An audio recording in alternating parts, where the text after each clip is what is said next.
If they persecuted me, they will also persecute you. If they kept my word, they will also keep yours. Take it from John 15. As I write this, enormous crowds recently lined the streets of Rome to watch Pope Francis's funeral procession. Watching it was incredibly moving, even at 4 a.m.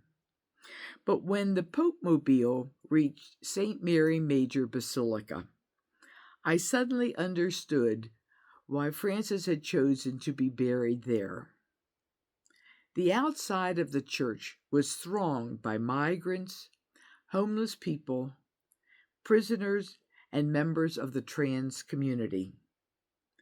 Church officials had even invited a delegation of them to present a display of white roses. At the end, Pope Francis wanted to be with people on the margins rather than the powerful who got the best funeral seats in St. Peter's Square. The people's Pope had lived the message of today's gospel from John. If they persecuted me, they will also persecute you. If they have kept my word, they will also keep yours. He taught us how to do this. Pope Francis knew that emulating Jesus' radical stances for the poor would get him in trouble with a lot of powerful people.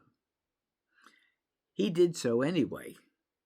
He had enormous power, and he used it for the powerless in a way that I've never seen.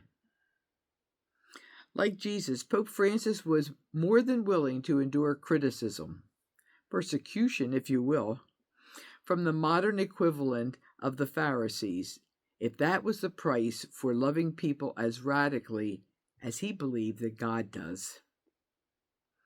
Just as Jesus embraced the lepers and social outcasts of his day, including sinners, tax collectors, and women adulterers, Francis constantly reached out to their modern equivalents. Believing in God's unconditional love for all people, he never confused himself with God. Instead of casting out those who did not strictly conform to church rules, he blessed them and asked, "Who am I to judge?" Today I'm thanking God for the gift of Pope Francis and recalling how his example inspired my own feeble attempts at emulation, like the year I decided to make a weekly donation to a good cause in his honor. Then I started fudging and wondering if a larger monthly donation would be better, etc. But at least I gave more and thought more about sharing more of my good fortune.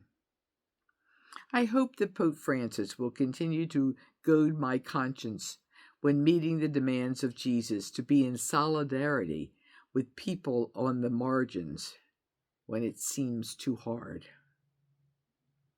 I confess that I'm not praying for Pope Francis as he requested, but instead I am praying to him, especially to help migrants and people being deported. May he rest in peace. Amen. Alleluia.